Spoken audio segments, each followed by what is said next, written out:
Hello, friends. Welcome to the Veterinary Life Coach Podcast. Today, I have an amazing guest for you. Her name is Suzanne Culberg. She's an author, a coach, and a socially awkward introvert, in her words, who helps overgivers and people pleasers learn to set boundaries and say no without feeling guilty. And I'm so excited to talk about this today. Welcome to the podcast, Suzanne. I'm so happy to have you.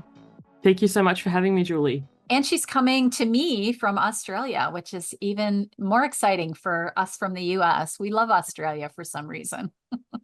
I recently did my first trip to the US and people just wanted me to talk. One person said, I could literally listen to you read out a cereal box. Yes. And then kids got really excited about Bluey, which is funny because my kids never actually liked that show, but it's apparently very popular in the US. It is popular here. Yeah, that's awesome.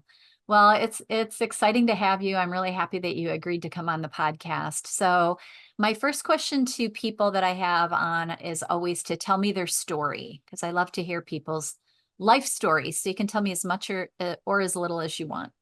Well, given I'm on a veterinary show, I'll say when I was a child, and I think this is common, I really wanted to be a vet. Like I love really, that. really. That's awesome. And then we had a family dog who needed to have surgery on her ear.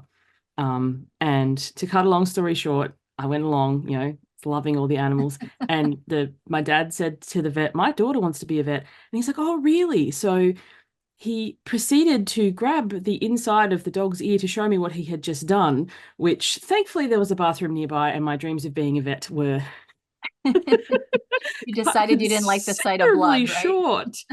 No, I didn't mind blood. It was like the bits, like they'd removed her ear, internal stuff. And he's like, and this is this and this is that. And I was like, whoa. But then I went on to go to medical school. So the irony is not lost on me that seeing gross things did not bother me. Isn't that interesting?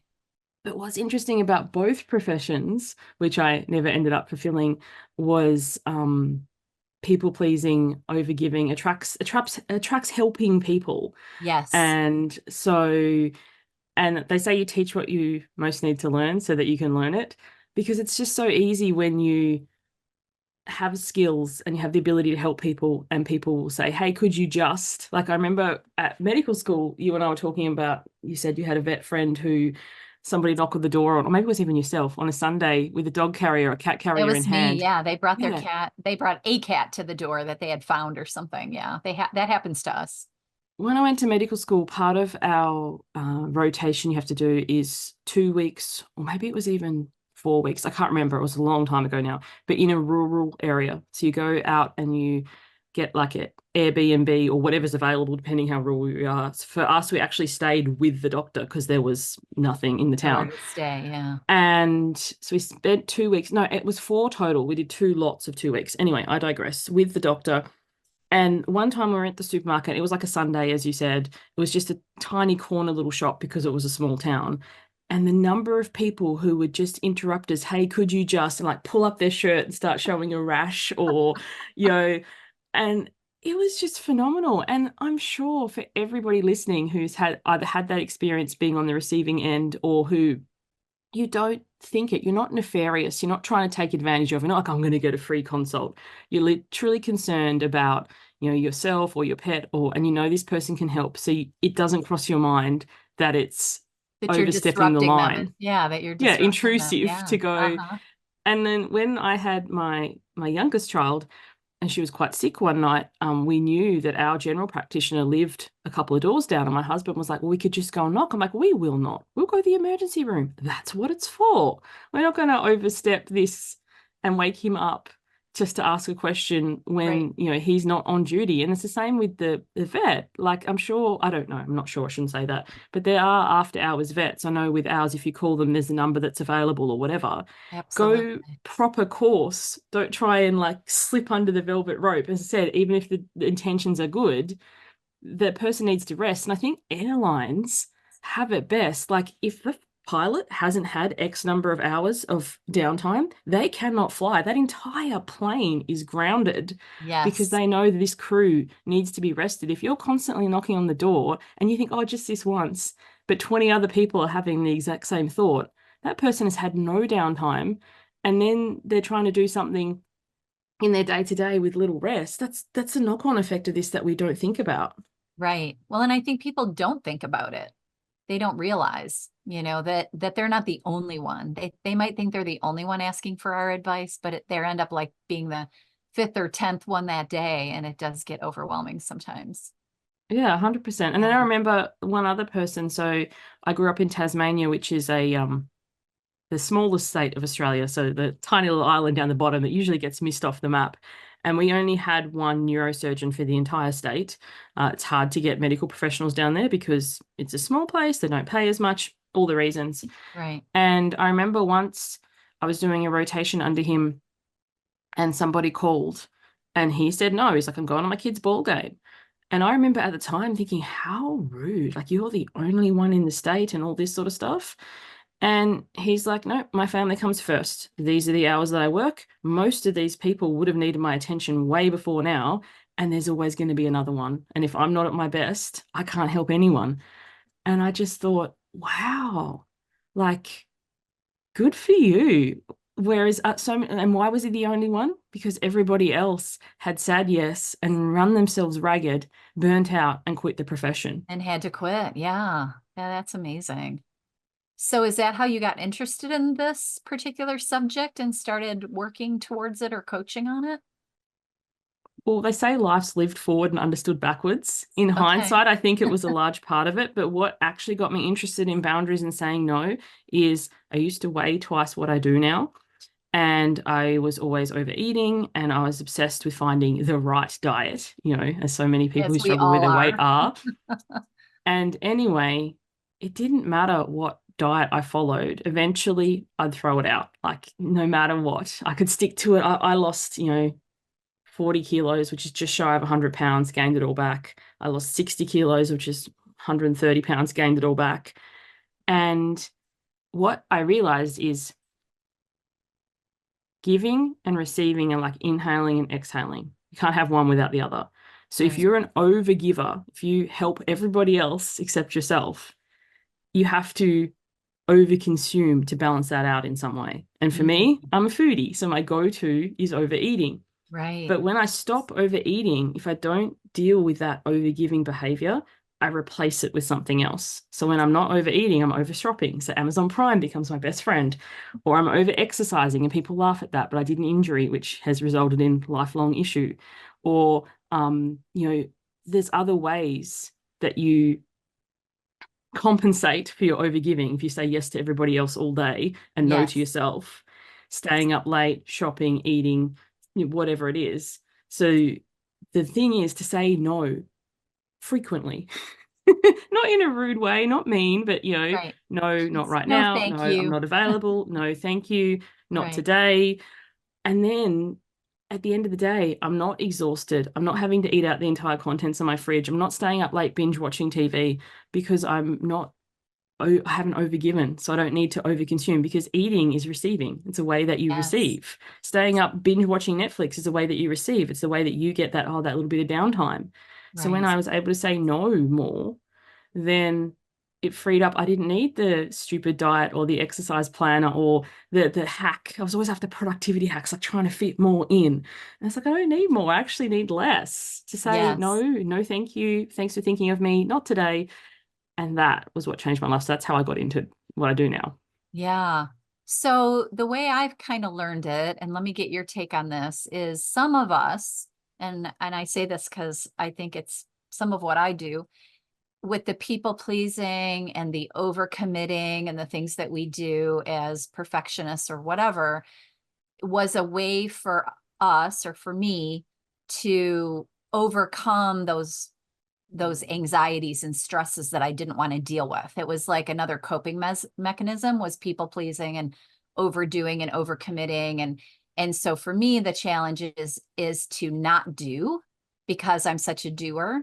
Is that kind of basically what you're saying and the people pleasing and all that? Well, we want people to like us. You're genuinely helping, genuinely of service, genuinely a giving, kind person.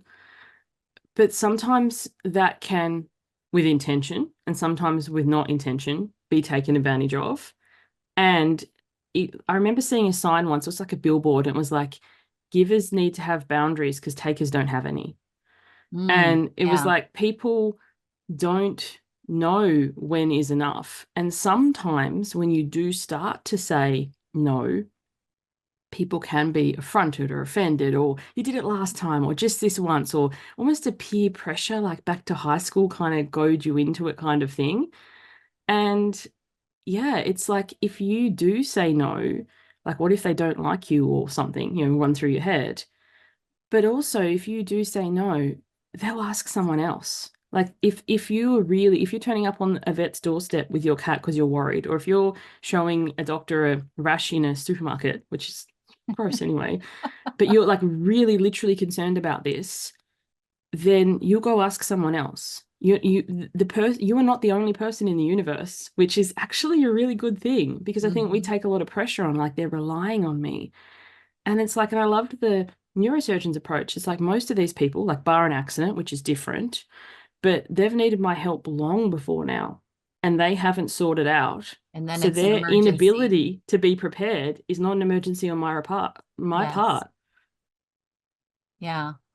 So how do you deal with that guilt then that comes from, we took an oath and we're supposed to help all animals and we love all animals, that's always a hard one for us. It's like if you turn the person away or you turn the situation away, that the animal's not getting what it needs or it's being harmed in some way. So there's a lot of guilt Well, there. I think the very first thing is if you say no and just walk off, I can understand there'd be so much guilt. But if Hmm. you had available, and I imagine you guys would carry it with you or know if there was some sort of hotline. Like I know here, there is the emergent vet number, there's the after hours GP number that people I know who work in the professions can rattle them off.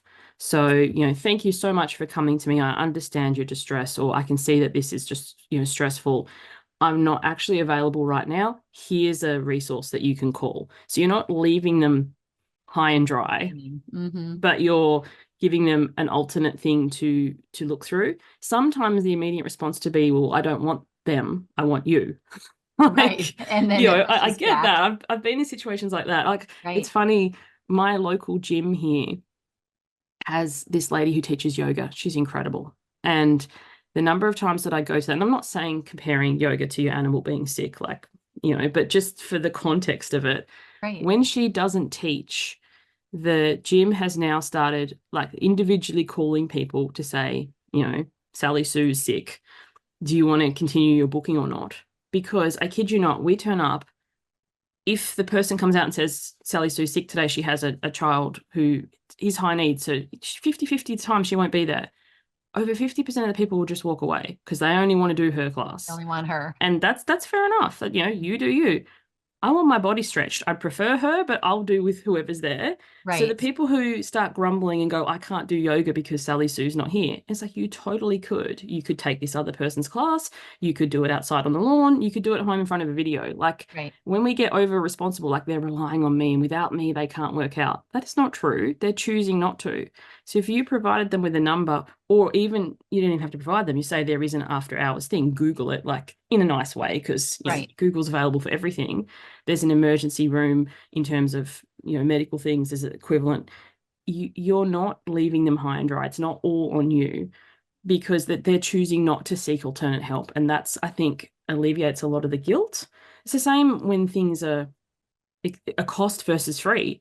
Like I know there's times where you're like, what? How do I provide value and free resources? Like as a fellow coach, your podcast is one. Right. Like there Right. are some people who can't afford to hire you as a coach or choose not to or whatever. They can consume your podcast. Wonderful. And then there are people who then choose to invest in your services. But that doesn't mean you need to go and give your services away to free for everyone because some people can't afford it. Because then you've got bills too. Like the knock-on effect from that. I remember I'm not a big fan of the music, but Jay-Z had a quote, you can't help the poor if you're one of them.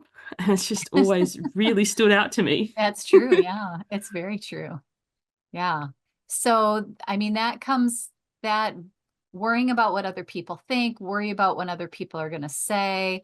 That's, kind of the plight of the sensitive helping type of person. Yes. How do you recommend that we start to get over that? besides saying that we just have to do it, which, is probably Yeah, another well, question, is why do we have to do it? But how do one you of the start to do things to do is it's it's so simple that so many people won't do it. But if you've got an iPhone, it's really easy. Other phones, I'm sure you have equivalent, but literally create an album called Nice Things People Say. And whenever you get a text message, a Facebook comment, a LinkedIn, wherever it is, screenshot it and save it to that album. Thank you so much for whatever, even if it's just literally a sentence.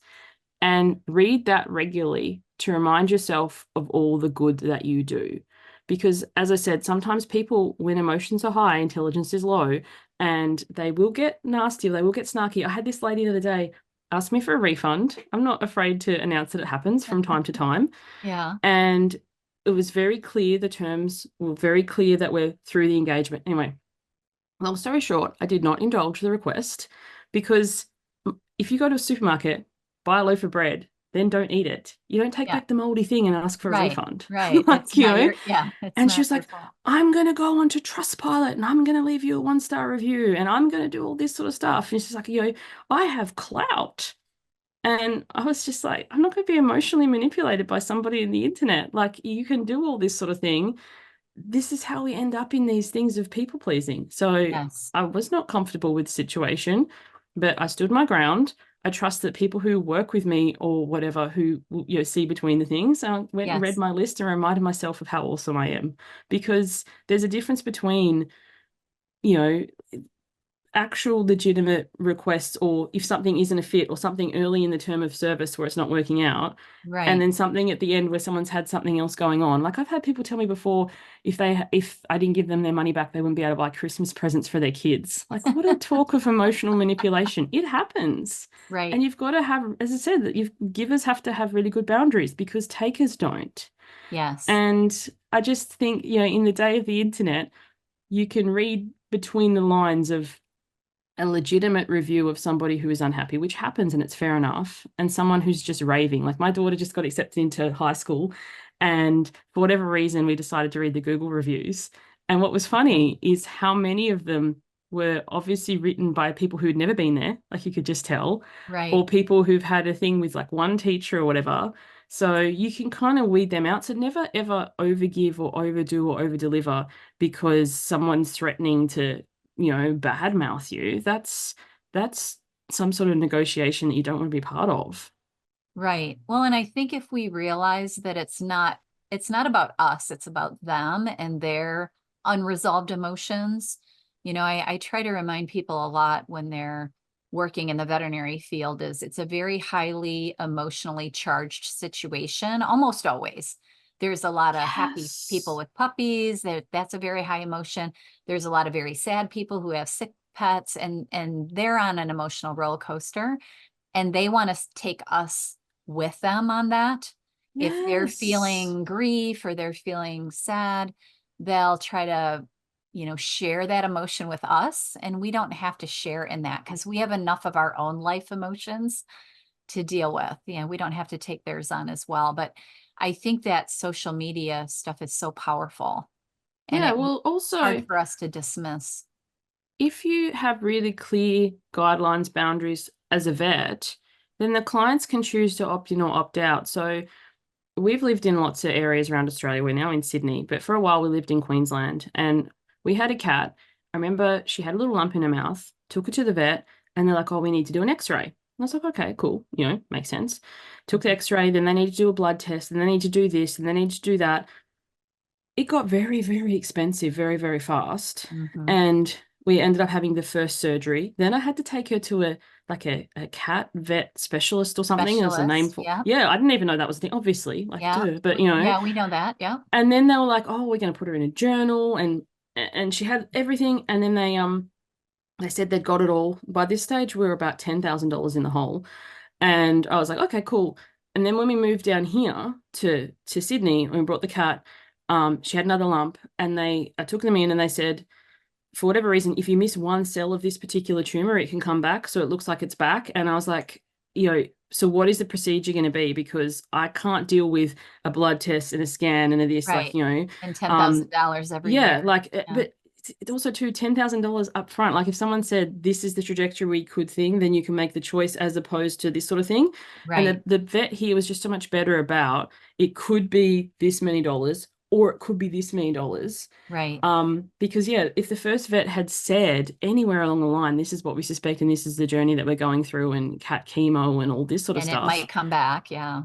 I could have made a very different decision. And it's not just about money because, your pets are like your fur family, but what that puts everybody in the family through and taking them in and out. And I just think sometimes, I don't know, maybe I was really naive, but honestly, each step along the way, I thought, well, this is just it. You know what I mean? So if you Okay. Like say they to didn't someone like communicate with you they didn't what give us could kind of a happen. treatment Yeah. plan. Like right now, my son's having an orthodontist thing happening.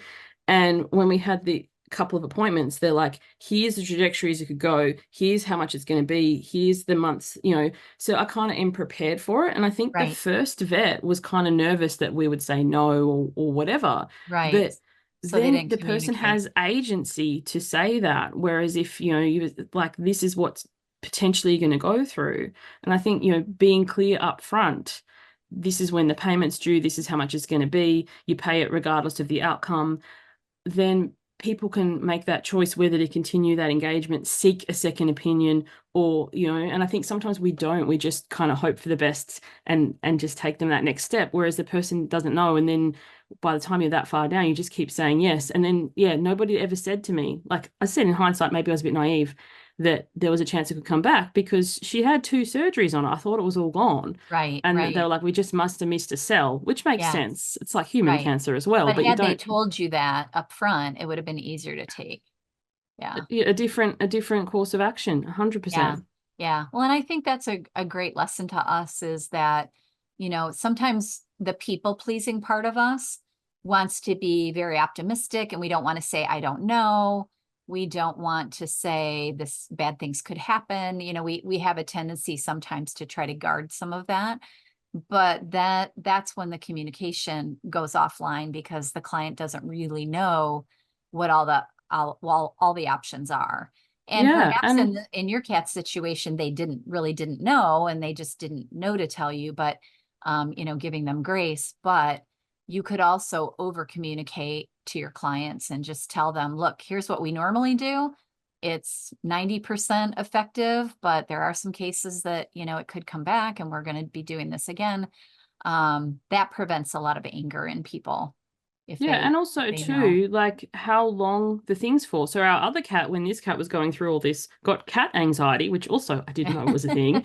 And so they had this little pheromone thing, and Uh, it was amazing.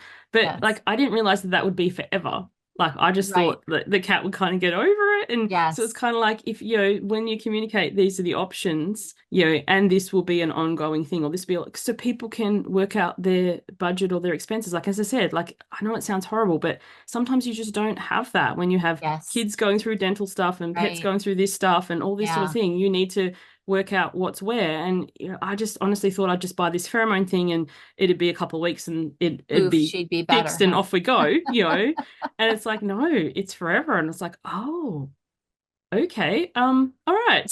Yeah. Yeah. And I think in a way that goes back to, sometimes we assume that people know more than they do, or we're just so busy that we forget to say everything. And I Yes. think that's why everybody in vet med, I shouldn't say everybody, I think that's why a lot of people in vet med are so stressed out by the profession is, we don't know how much information to give you versus the next person that may know all that about cat anxiety. And how do you figure that out? I How do find you figure pamphlets out? are really handy, but also it will depend on the person. Like Yes, when it my will read son's them. gone through his orthodontist type thing and they're Mhm. telling us all stuff and most of it's going over my head and I'm like, what? And then they give it all to me, like, in the pamphlet or whatever. I Right. find that really handy, like other alternate things. But because if you're not controlling the narrative, I don't like that term, but giving them the information provided by you, then they're not going Googling it and coming Right. back to you with a bit of questions or things that aren't available in your state or even country. Like sometimes you look up stuff and it's like, "Oh, not available in Australia." It's like, oh. So, communicating or asking the person, like, how much information do you want to know? I'm the kind of person who, yeah, likes to know the big picture plan. Other people will be like this, or what is this even within your budget? Because there was another thing that they then offered that would have been lovely, but I think it was like $30,000. That was not in our budget. So Right. just different questions that you can ask, because then you feel like the worst pet parent ever if you're like, I that no, but Right. it's because I can't, it's beyond. So that like level of communication. When I did life coach training, something that I learned, an ounce of pre-framing is worth a pound of reframing. So saying at the beginning, like, what is your budget, or what are your expectations, or, is this tablet, like my sister has a pet that she has to give tablets to twice a day, like for the duration of their life. Like, is this something that you're willing and Willing able to to do. do? Right. And just things like that, because then the person can make that informed decision. And as you said, sometimes you're busy and stressed and you don't know how much they know, and the person's busy and stressed and having some They're sort not of written thing. listening or yeah. Yeah. Yeah. Yeah. So that written communication is so important. Because then you can look over it later. Because like it was funny when my son has a plate in now on the initial visit, I thought a dental plate would be something he'd like pull in and out. And then I was reading it when I got home. I was like, no, this is a permanent fixture. This is like attached into his mouth with, I don't know, dental super glue equivalent or something. And I was like, wow, Yeah. like, okay, that's a lot. That's And yeah, then as his that's mouth grows, he needs to get a new one made because he's a child. So I was like, right. that's also a lot, because his mouth could grow at this rate or it could grow at that rate. And given the plates have many $1,000s each, it's something you've got to factor in. Right. Yeah.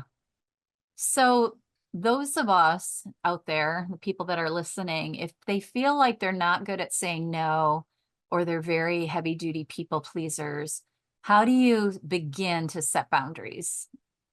The easiest way to begin setting boundaries is with people who don't yet know you, because they don't know a different version of you. That your Mhm. current clients, your family members, they were like, oh, the Julie, she always does that. And Right. that's where it can get a little bit awkward. So if you're like, I'm going to review my policies for onboarding, like for bringing in new clients, and let them know whatever boundary it is that you want to set. So if it's a cancellation policy, it's often a common one where, or, if you arrive late, the session still ends at the time, because I understand traffic. I understand trying to get an animal into a carrier or a safe way to bring them in. There's so many things that people have going on, but as hard as it sounds, their inability to be organized isn't your problem, because you've Right. got a practice to run. Like I remember I went to a hairdresser recently, and the person before me hadn't turned up. So I got there a bit early because like I always do. And she's like, oh, well, you can just jump in the chair now and I'll start.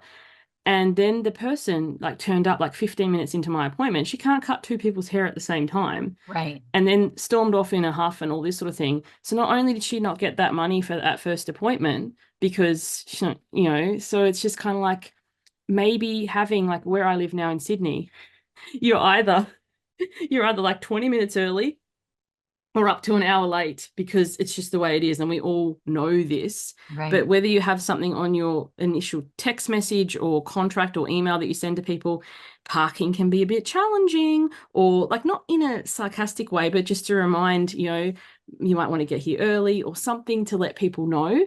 So, because the appointment's still going to finish on time, or we're still going to charge, because then people go, oh, I know that that's how Julie runs her practice. I'm going to do my utmost to get there. Like when my son's seeing this orthodontist surgeon, the appointment's at a very inconvenient time for me at a very inconvenient location, but that person's very hard to get into. So I move my day around to get there. Yeah. And when we set that standard, then the people will be like, oh, I need to go to Julie. It's not really convenient, but I'm going to be there because I know that she's busy and she only has that spot. So if we hold ourselves in that regard and communicate that to people, and yeah, the orthodontist places, like the parking here can be really challenging. So you can get here via public transport, get off at this stop, or you might want to get here early. Just that shows that bit of care. And then like, the elevator can be a bit dodgy. So you might want to take the stairs. They're on the other side of the building. Little things like that can Yeah. be, you're showing that you care and you want them to be there, and you're helping facilitate them being at the appointment, but you're also saying the appointment starts and finishes at this time. So if they do show up late, you can turn them away. And then they Yeah, don't have as much of a reason to throw a hissy because they already know a that that's hundred the way percent. you run the hospital. Yeah, because you've got other people to see. If you've got an appointment for someone's cat for whatever it is at 9:30, and then something at 10, and then they turn up at 10 past 10 and want their appointment, so you try and squeeze them in, and then lunch break? What's this lunch break you speak of? Finishing at 5 o'clock and seeing my family while they're still awake? What is this that you mean? And then you're Right. coming home, you've never seen your kids when they're awake, except for maybe the weekend, but then you're so tired and wanting to sleep, you don't have a great relationship with them anyway. Right. And, it's like you set up the life that you lead and live. And when you communicate it clearly, yeah, there's going to be ruffled feathers. But there's also, I'm sure, even if you're the most overgiving person who stays late, who squeezes people in, who fits it in, there's still ruffled feathers because there's an unexpected outcome or because of whatever reason, or there's just too many people to see, even if, because there's only one of you. So by setting that up and being really, really clear with the new people that come into your life, then starting to extend that out. And then when you start to bring these boundaries in with people you're already seeing, current clients, family members, the best way to start the conversation is up until now, this is how it's happened. So you're Mhm. acknowledging, in the Yeah. past, I've said yes, I've fit you in, I've seen your cat on a Sunday, um, I can't do that anymore. You can explain why if you want to. I'm burnt out. I'm stressed. This is too much for me. I'm thinking about quitting the profession, whatever. Or you don't. Like Right. I Or don't they don't explain need to know, right? It's because I not don't their need to know. So I business. don't explain. Right. I just say, up until now, this is what's happened. Going forward, this is what's going to happen. And then, sometimes people will go, huh, yeah, yeah. And then in the moment they'll forget. And then we can make it mean all sorts of things that they don't care about us or that they don't value us. Chances are they just forgot. And when they start oh, but just this once, or you did it last time, or mates rates, or you're my friend or sister, or, I appreciate you. No, this is, Yeah. if I allow it for this one person, then I have to allow it for everybody. So the standard is this. Yes. Yeah. So then you have to deal with if they have negative emotion, how you're going to deal with that. And like I said before, you don't have to take it. If your sister's mad at you because you didn't help her take care of her dog, that's not on you. Yeah, and it takes a while, and something you can say to remind yourself. Mm. Like they're mad at the situation, they're Yes. not mad at me. Right. It's got They're nothing just to do taking with it out on me. me. Right. Yeah. Yeah. I think if you can And remember that, that's so helpful. if you've been an easy punching bag up until now, people don't even realize that they emotionally vent with you until they can't. And then they can get frustrated at that. But it's just like, it's the situation, it's not me. Like when I took my daughter to her concert last night and there was traffic, I was very frustrated with the situation. I did leave early because nominally this thing would have taken 40 minutes. It took us an hour Right. and a half. And I was like, and Yeah. this is why we You left an didn't hour and a know. half early. Yeah. But we literally got there, didn't even have time to get a park. My husband, I was like, just pull up out the front. I'll take her in, then you go Drop find her a off. park. Yeah. Thankfully, we were both in the car together. If there'd been one of us, we were trying to coax our 11-year-old out. Like, no. Yeah. But, the situation's frustrating. There was a lot of traffic, but it wasn't anyone's fault. And I think a lot of people aren't emotionally mature enough yet to deal with that. So it's the vet's fault or the doctor's fault or my friend's fault or, they don't care about me. And it's easier to rile at that person because you know that they can take it than to ask yourself some bigger questions about how you could have been better prepared. Yeah. And accept the responsibility for your own misjudgment or Nobody wants to do that. That's under planning. hard. I know, right?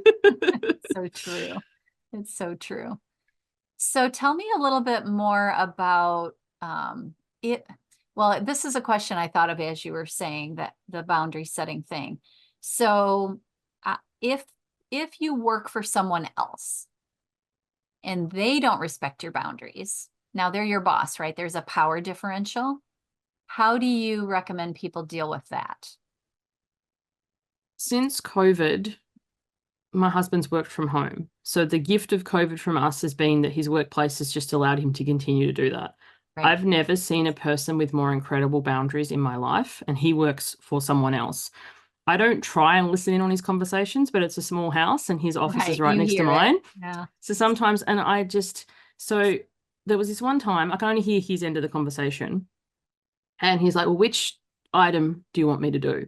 And I can't hear this coming back. And he's like, let me reiterate, which one of these tasks do you want done? Because they're More, obviously whatever. obviously saying both, right? And he's like, but which one is the priority? And there's, thing. And he's like, he's a lot more ruder than I would be, but, each their own. He's like, I don't know if you understand the definition of priority, but there can only be one, I love followed by whatever. And he's right. like, let me interrupt you there. If you don't tell me which thing you want me to do first, I'll just choose the one that's the most fun for me. I love that. And I just was like blown away Yeah. because in general, this is a generalization, but you men have better abilities to speak like that, whereas women would be like, I just do all the things. And I've heard him before say, this is 3 o'clock on a Friday afternoon and I finish at 4. If you wanted this done, it should have been brought to my attention earlier. I can work on Mm, it for the next hour and then I'll pick it up Monday. I Like love just that. laying it out. So Yes. in a work situation, what can often happen is people do bring things to you 3 o'clock on a Friday when you finish at 4, or just before wrap up, going, oh, this will take you 2 minutes. Here you go, Julie. Let's go do this Yes. thing. Yeah. And it doesn't take you 2 minutes, Julie. It takes you 2 hours. So you work back. If you just smile and take it on the chin because you don't want to be rude, then they're going to keep asking you. What you will allow will continue. So in a Right. workplace, if something like that happens, if someone says, here's a task, it will take you 2 minutes, and it does indeed take you 2 hours, to kind of say, as kindly as possible, don't be as brusque as my husband. This task that you gave me that you said would take 2 minutes, it actually took me 2 hours. So I'm open to discussing how I could have done this more efficiently. So in future, like, is there a way that I wasn't aware of to know? Because sometimes you can do a task and someone's like, what are you doing? Whenever I get on Canva, it's like, what are you doing? You could have done this, this, and I this. Whereas, know. Because you don't know the so shortcuts. it could honestly be something like that where Right. there is a miscommunication, or it could be that they weren't aware, like how long a thing took. But in any workplace situation, saying, I understand all of these tasks need to be done, but I can only do one thing at a time. Which can you give them to me in an order that you want them done or something? Like putting it back onto them the same way you do when you work for yourself. Yes. Or if you do work back, or if you're having a day off, like I do some subcontracting. I took some time off in July. I said to them at the beginning of the year, I'm taking 2 weeks off in July. They're like, yep, yep, yep. And then starting in May, whenever I did my hours each week and put my thing in, I was reminding them, I'm taking 2 weeks off in July. I'm taking 2 weeks off in July. Like the week before I went, they're like, what do you mean? Well, you haven't told us. And I was like, not, but Yes. so Yeah. sometimes because Here's all the people emails are that I sent you. busy and they Yes. forget. So it's just Right. kind of like communicating, this is the time that I finish. I won't work over because if you do, oh, help us out. Oh, just this once. Oh, that what you allow continue, it keeps happening. Right. And whatever your boundaries are. So, like, my husband's work won't provide a work phone, which is okay. So he's like, I'll use my personal one, but I'm only answering it for work calls in the time that you pay me for. Like, I don't Right. get overtime. I don't get this. So if his email or phone dings, he has a different ringtone that he set. We hear that one on the weekend. We just disregard it. He'll get it on Monday because it's like, what do you need to be able to do the job to communicate it? And a lot of people are like, oh, I can't do that. I could get fired or whatever. Do you want to keep working in a place that doesn't value or respect you or expects you to do over stuff and doesn't pay you for it or whatever? Yes. Because if that's the case, you can keep doing that, but you get to communicate that. And so many places will value the thing that you do when you communicate it. And if you've got evidence, like I've also heard him on the phone before where he's like, I emailed it to you. And then they're like, oh, something or other. And then I remember he looks it up and because you can email electronics, Right. there's dates, Yeah. there's You timestamps. could save them And all. he's been like before, well, according to this, it was March or whatever, 2022. And they're like, what? He's like, yeah, like nearly 2 years ago. It's been sitting in your ballpark. It's been sitting in your spot because, Yeah. yeah, people are busy and they do forget. And then you overworking or over accommodating or not saying anything is what's going to keep coming up. So just saying, these are the hours that I work. Which task do you want done? If it does require you to stay back, letting them know that thing didn't take 5 minutes, it took this long. A couple of my clients do social media management for their Yes. businesses. Mm-hmm. And if you're a social media manager, you need things from people, photos, colors, fonts. If you don't Yes. have what you need, then you can't do your work. And then the person's like, well, where are my posts? So saying like, I work on your stuff Wednesdays from 8 a.m. till 12. So by Wednesday, I need this. If you don't have it, I can't do it. But you're still going to be charged because that time's still allotted. Right. But like letting them know how your system works and what you need and when, and having reminders in place. Like you and I are on this Zoom recording, got a lovely email, 24 hours to go. Tomorrow you're meeting with Julie. Yeah, it Little keeps things that popping don't up. need you to do that. Right. Like a lot of these can be set in place, and it can be done with your workplace as well. And then if they don't check their email or their text messages or whatever, like having a communication about what the system is that works for you. Because like for me, I don't do DMs in any way, shape, or form. DMs to me is obtrusive and I don't like them. So it's Yeah, like it's very people who hard to work with keep me track know of to them email. too. Yeah. Yeah, because Yeah. the thing is, there's Telegram and Voxer and WhatsApp. And so sometimes you're having multiple conversations with people across all these platforms. So, like in your workplace or whatever, what system it is that you use that you communicate through so that you can keep it all clearly that works for everyone. And if you're the person in charge, then you get to, nominate that. And if you're the person who's working there, then make sure you abide to that. And if there's too many and it's confusing for you, then ask, can we just have one system for this, please? Yeah, yeah, and come up with solutions. I like what you're saying about setting the boundaries, especially I understand why it's difficult to try to do that with a boss because you are afraid of losing your job and all of that. But I do think that if you communicate with that boss, look, I only work 35 hours a week. I can't be working from home. I have a family, whatever you have to say. If they continue to push, then you basically have to say, well, then I'll work, 3 full days and 1 half day or some kind of solution to the problem that's not working in that particular situation. And yes, you potentially could lose your job, but I think we worry about that way more than we actually need to because, I think we worry about that instead of actually asking. So, as I said, my husband's worked from home since COVID. right. For the first year, we just kept going the way we always had because I've Mhm. always worked from home. And I was dropping the kids off and I was picking them up and I was doing all the school stuff. And one day I was like, why can't he do one of those things? He's Yeah. home too. Now that he's home. And Yeah. anyway, long story short, he approached his workplace. They have that they call morning tea break here smoko. I've never understood that given how few people smoke now. But anyway, he rang his boss. I remember being in the background listening to it. He's like, do you mind? Like he's asking, can I adjust my smoko from 10:30 or whenever it was back to 8:45? Like, are you opposed to that? And they're like, well, we don't care as long as you get the work done. So he takes his morning tea break at 8:45 because we fortunately 5 minutes from my kids' school. He drives the kids to school now. That Right. frees me up for an hour and a half, Julie, A because for lot. him, Yeah. he can do the kiss and drop, which is basically where you drive up to the front, they say, bye, Dad, hop out of the car, and off they go. For me, it Right. needs to be a whole production. And Moses, you might be listening and go, oh, she's the boundary person. What do you mean? But my kids have separation anxiety, so that's a whole different thing. But they Right. don't have it from their dad.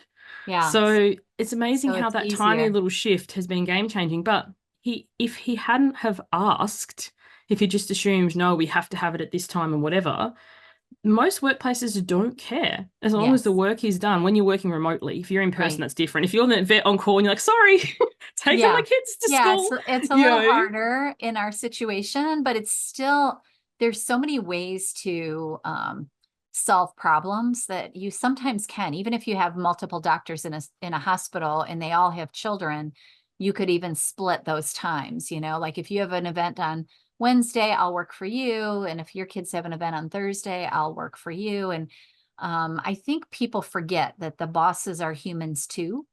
They're yeah. just more afraid of what the bosses are going to say. And sometimes the corporations make it a little bit more difficult because they don't always realize that they have humans working for them. But Yes. um, But sometimes a simple ask, you can be mhm. amazed by Yes, what people say yes to because you would have just assumed right. it would be no. And like Yes, he sometimes will, like my son's having surgery later in the week, and I said to him, have you taken the day off?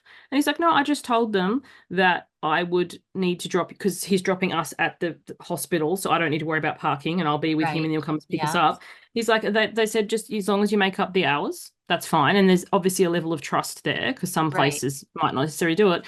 But there, as you said, there can be little accommodations. And if you have time, like if you're working in a practice, as you said, and your child has cheerleading on Thursdays and another person's kid has dance on Wednesdays, maybe you make a permanent arrangement with everybody knowing that you do this day and you do that day. right. And if you have a one off, can you cover? But really communicate it, have it written down somewhere, and whatever reminders in place, because So yeah, someone even doesn't little run over your boundaries.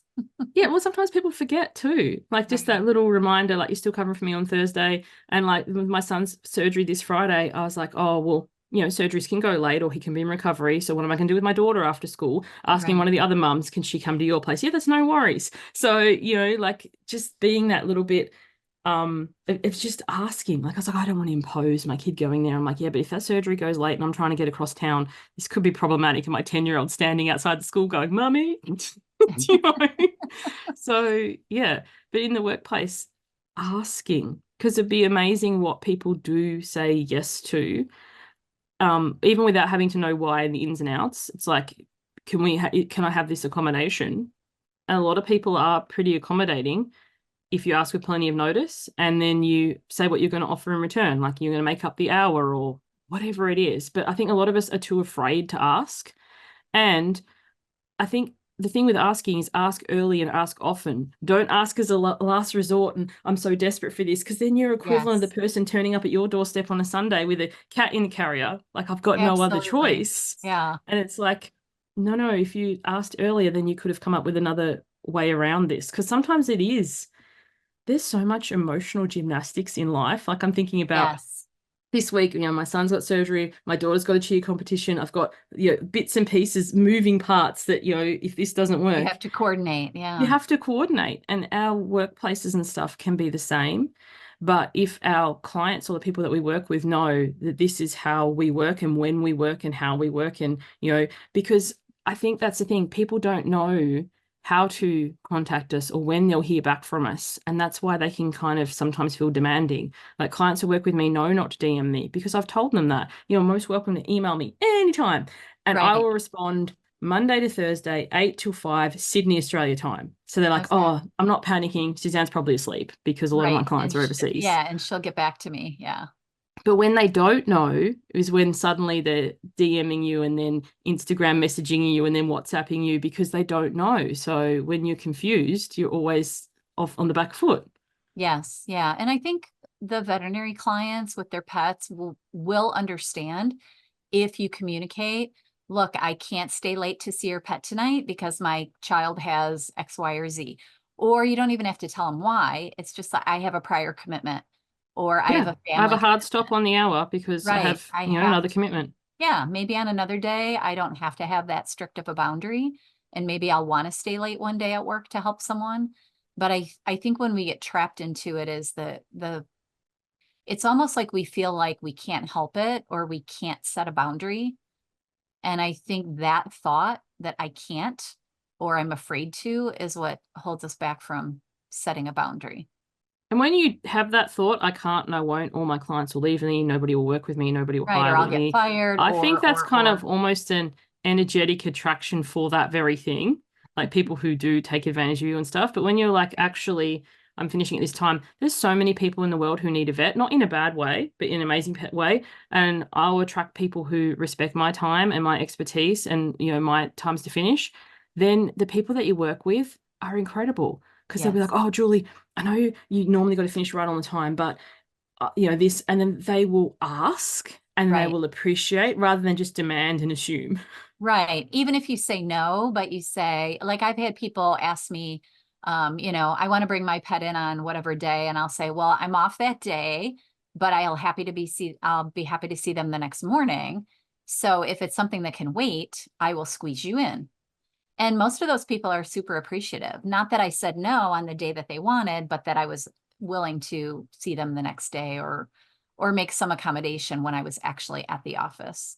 And also too, I love how you're like, this is when I'm available. So like my chiropractor, sometimes my back plays up, and like I don't know when my back's going to play up. It's Right. unfortunately Yeah, it not just on a happens, schedule. right? But if I send a message, like, can I see you, Tuesday or whatever? I don't work Tuesday. Next available is this. I'll take it. So Right. it's kind Then of, you're it's not like happy. no, as in you're off on your own. Right. It's no, here's what I have. A no isn't the end. It's actually No the opening but. of the negotiation. Yeah, I love that. So it's not a hard no. It's a no with a with another solution for you or an Yeah, next option maybe. available. And you could have Right. that, as you said, with your clients, as in like, I want to see you this time. I'm not available here. My next available is, here or here. They Right. want the slot. And then if it's an Yes. emergent thing, that's when here's the after hours vet. Like, yes, I know that you prefer me, but I'm not available because I don't know, especially vet surgeons or any sort of surgeon, I don't want anyone cutting me or my kids if they haven't had sleep, the same as I don't want them flying the airplane. So Absolutely. Yeah. Yeah. That's an excellent way to talk about it too.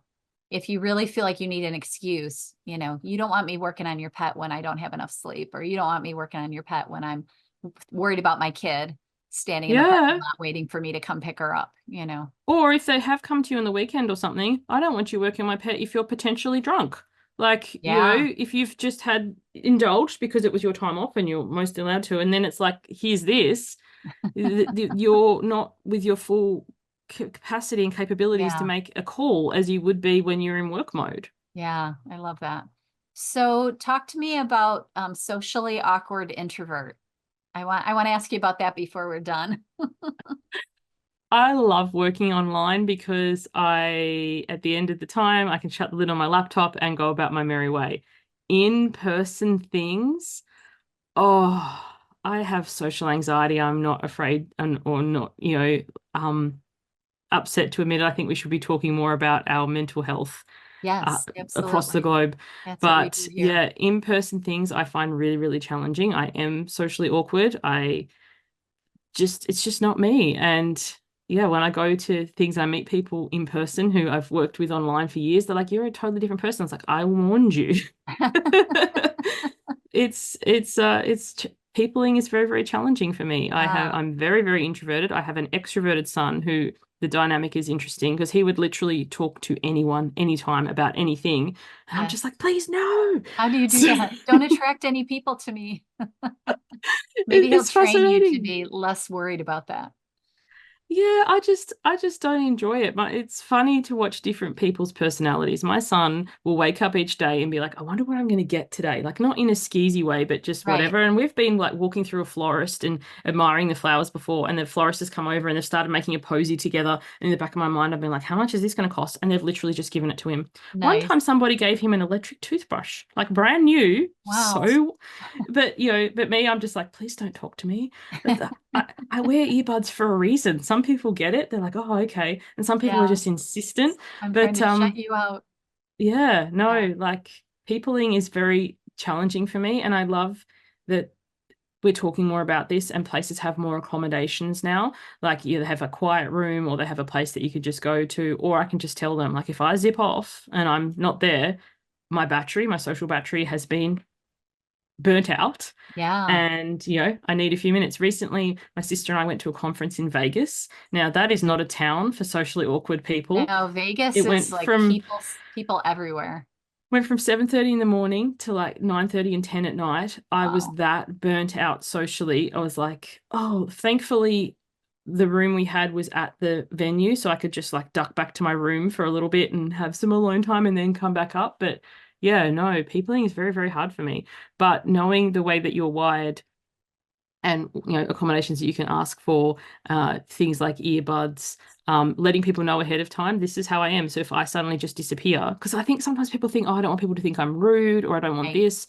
But if I put myself on hold to try and accommodate everybody else, it's like they say, if you stay quiet to keep the peace, you start a war within yourself. Yes. So it's like, then what happens to me? Self Yeah. first isn't selfish. So if I've clearly communicated, and at the end of the day, if people think I'm rude or weird or whatever, that's on them. I know that this is the way that I'm wired. And when I've had that bit of downtime or alone time, then I'm ready to go again. And, sometimes I might come across as brusque or abrupt. And yeah, once people know, they go, it's just Suze. They Right. don't mind so Right. much. Well, the reason I wanted you to talk a little bit about that is I think statistically, most veterinarians or many veterinarians are introverts.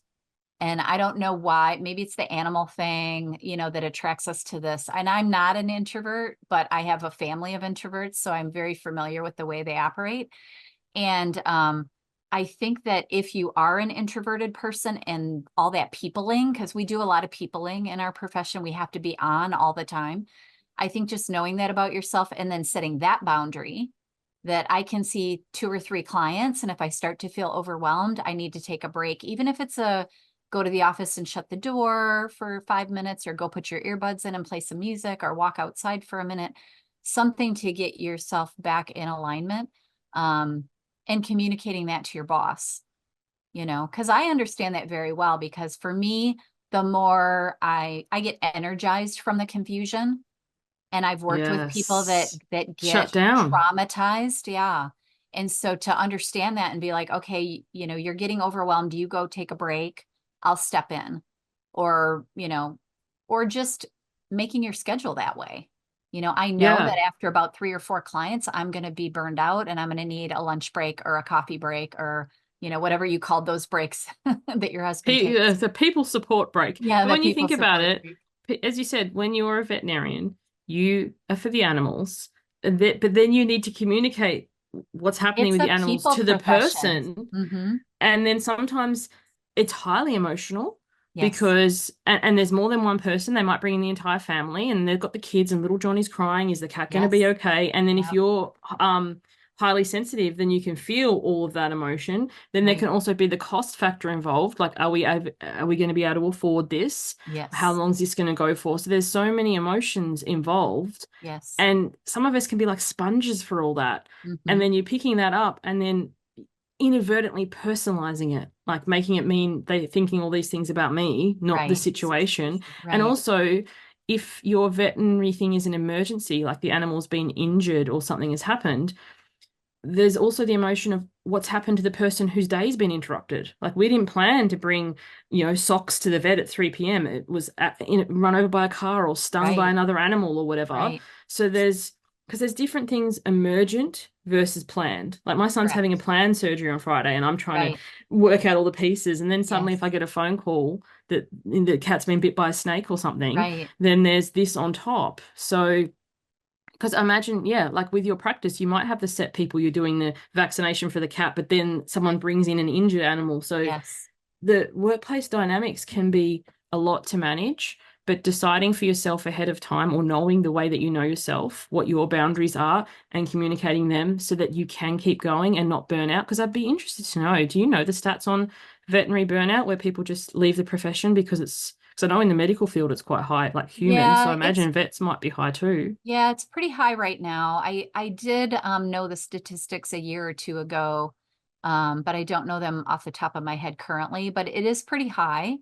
And for that reason, the emotion, the fact that many of us are perfectionists and we're wired to be introverted, and um, I think we know deep down that it's a people profession, but until you get really out there, it's all people. The animals are kind of the bonus, but the Yes, I think people challenges are don't all the realize that. people. Right. And Yeah, also, too, what happens if inadvertently something happens and you can't save an animal? Like, how do you look that's after very hard. yourself? Because Yes. you've got to not only deal with that and then delivering the news and then your Yes. own feelings about, like, what if I'd done this differently? Or what if Mhm. so there's so many things that to remind yourself that you did the best you could with what you had at that time. Right. And sometimes, yes, you may have done if you had done it a different way, but that might be the lesson that could save countless other Right. animals and Yeah. to take that and move forward and build stronger from it rather than to take that and use that as all the reasons that you can't do this. Right.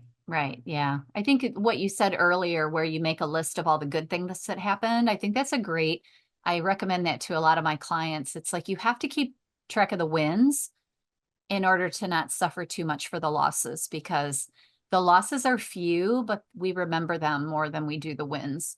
Well, And we so have you a have, negativity bias. You could go Mhm. out and be like, everyone could be like, I love your hair. And one person could say, oh, your hair. That's Right. the one you tend to That's the remember. one you'll remember. I remember I was at a sports thing once. My dad for a period was into pistol shooting, like targets. Hmm. And they had like the Australian Championships at the local club, and we went along to watch. And this person, he got 10 after 10 after 10, like he hit dead center and then he got a nine. Yeah. And my dad was like, how did you get the nine? And he's like, I don't care about how I got the nine. I want to focus on how I got those repeated tens. And Yeah. I've Yeah. never forgotten that. I was only such a small child. But it was like Yes. we tend to It's a ruminate great and answer. fixate in Mhm. general on, the one that went wrong or the one that slipped through the cracks or whatever. And Yeah. even if all this stuff, what we need to remember too, we didn't cause that emergency. Like we did the best we could to help fix, alleviate, Right. but we didn't ever cause. Like I Right. think sometimes it's my fault. We weren't driving the car that hit the animal. We weren't the snake Right. that bit the animal. We were Right. just doing the best we could. Like I think they say, what is it? Pain is inevitable, suffering is optional. Yes. Like whenever my kids fall down or whatever, like kids do, sometimes I'm Right. like, I'm such a bad mum. I should have been watching them. Or if I had set the house up differently or whatever. And Right. it's like, no, Yeah. the kid fell over. Like it happens. It's bad. I'm not joking about that. But Right. me going, if I'd set the house up differently or if I'd been watching them, we can't watch anyone 24/7. Like No. that's just weird, even if you No. know. So it's like the pain, the instant thing that happens, my animal's been injured or whatever, that hurts. But Right. then the suffering that we tell ourselves, all these things, The that story. is the stories that we can work through. Right. Right. I love that. Well, before we wrap up, tell me if there's anything that you think we missed that we should have said. And we can always do this again because this is a Oh, great topic. 100%. Yeah, I'd love to I come love this back. topic, but is there anything that we quickly want to reiterate or add? I think that, as you said, the reiterating the nice things people say, like reading through the Yes. wins. The other thing too, remind yourself why you got into the profession in the first place. Like I Yes. think Love that. sometimes when we Mhm. are burnt out or stressed or worried about boundaries or this, like why am I doing this? But instead of why am I doing this, woe is me, why am I doing this? Like I love, as you said, the puppies or the Right. kittens or Yeah. the look of someone's eye, like when we saved When this. I you save remember someone. our Yeah. cat got beaten up once, and I remember taking him to the vet in an emergent situation, thinking that I was saying goodbye, and that they saved them. I was like, their hands are magic. Yeah. Like without them, that would have been the end. A Or the disaster. Yeah. anti-venom, or things that you guys do that's Right. incredible. Yeah. Remind yourself of that, Mhm. especially on the hard days. And how cool is that that we are the ones that get to do that? Yeah, that Yeah. you get to. I Yeah. think that's the thing I say to myself when I'm in the hard times and I'm like, I have to. I catch Right. that always and say I Yeah. get to. Because the thing is, you Yes. don't have to do anything. Ever. As soon as you Yeah. say yourself you have to, that's the trap. It's like, Yes. I don't have to. I don't have to go and make my kids breakfast after we've done this thing. People be Right. like, of course you do. You can't starve your children. It's Yeah, like, but I because it's get 5 a.m. to. there. She still has to go feed her kids and take them to school. I get to. I get Yeah, to feed I my get kids to. and take them to school, and then I get to come home and And have a you nap. That's get to incredible. get up at 5 a.m. to podcast with me. Yeah, I I think it's love cool. that. It's an opportunity. I often get up really early. People are like, "Are you Yeah. crazy?" And I'm like, Yeah. "No, I get to. I get to talk No, to these it's people all fun. around the world at Right. How fun is weird that? times, and then work Yes. myself around it." I love that. I don't have to. I could have Yeah. messaged you before and said, "Can we meet at a different time?" But I was like, Sure. "Yeah, And I 5 would a.m. have I can said do that." sure. Yeah, absolutely. Well, tell everyone where they can find you if they want to learn more. And if you want to come back, I'll have you back sometime. Maybe in a I'd few months love to down the come road, we'll back. do this again. If people got questions in the meantime, either Yes. send them to Julie or send them to me. Best place to get in contact with me if you've got questions. I'm always happy to answer them. As I said, I don't do social media, so don't DM me. You'll find me there, but I don't answer it. Don't send her My a message website through social is media. suzanneculberg.com. Head over to my contact page. It's my pride and joy. You'll know whether I'm the person for you if you read that page because I I have a love it. very peculiar sense of humor which comes through. Send me a message there. I also have a podcast called The Nope Coach. So if The setting Nope boundaries, Coach. saying I no love is that. your thing, Yeah, check it out. I But love yeah, no, that. I love to connect with people and then you get to communicate how. So as I said, contact page on my website. I will respond to you, not my team. People sometimes are like, oh, you wrote back. I was like, of course I did. I'm not going to ask you to contact me and then ghost you. That's just weird. I know. You have to answer. I love that. Yes. Well, I appreciate you being here so much, and I appreciate you giving up your morning and getting up early and all that. And it's been really fun talking to you, and hopefully we'll get together again. Yep, that'd be awesome. Thank you, Julie. Thanks, All everyone. right. Thanks, everyone, for listening today. I really appreciate it. This is Suzanne Culberg, and she's the Nope Coach. I love that name. All right. Have a beautiful week, everyone. Bye.